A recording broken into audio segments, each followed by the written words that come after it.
social situation, imagine a friend constantly jokes at their own expense. How might you check in without shutting down their humor?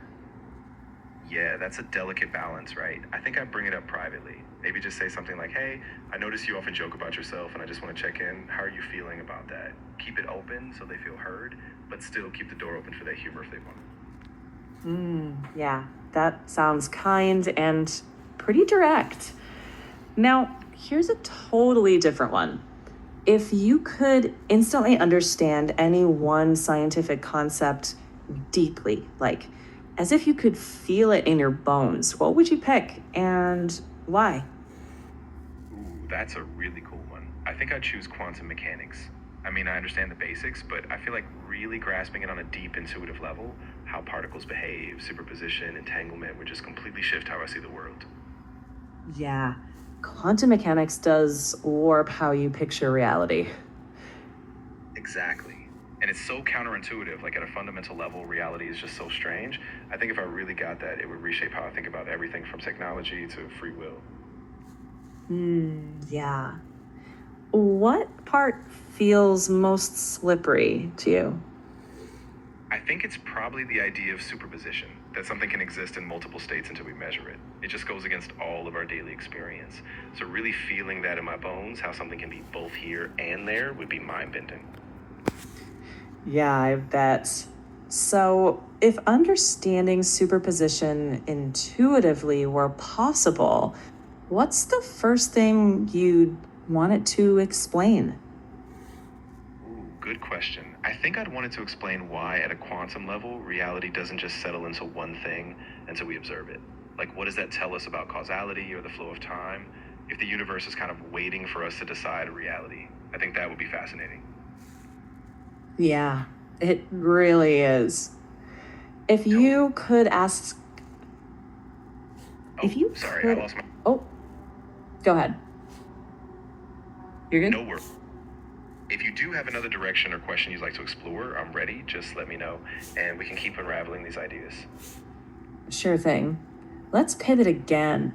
Say you're mediating a workplace dispute. One person feels unheard. What's your first move? Yeah, my first move would be to create a safe space for both sides. So I'd start by having each person share their perspective one at a time without interruption. I'd focus on active listening, like summarizing what I hear, so that person feels acknowledged, and then we can go from there. Solid.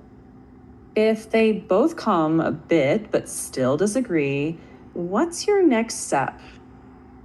Yeah, at that point, I try to help them find some shared grounds, like maybe highlight a common goal or a bigger project they both care about. And then we could co create some next steps so they both feel they have a hand in the solution, even if the compromise is still a work in progress. Nice. New science one. If you could test just one myth that people believe about the brain, what would you pick? Ooh, I think I'd test the idea that we only use 10% of our brain. I mean, it's so pervasive, but neuroscience has really shown that most of our brain is active in some way. I'd want to measure what's happening across different regions during everyday tasks, just to debunk that myth once and for all. Good choice. That myth never dies.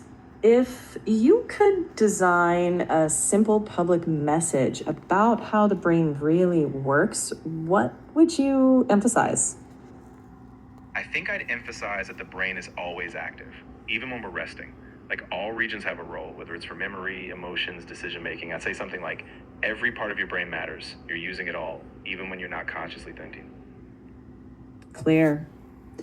Final Yeah, one for now. Yeah. abs- What's okay?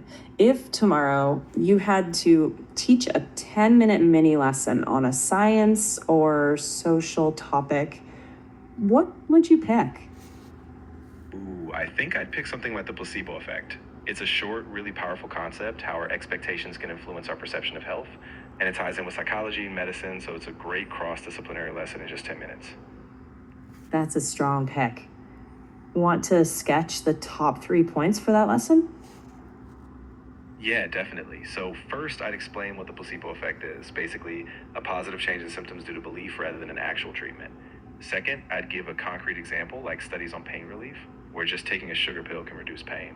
And third, I'd emphasize the ethical side, how doctors have to balance placebo effects with transparency so people feel better but aren't misled. Nice. Clear and grounded.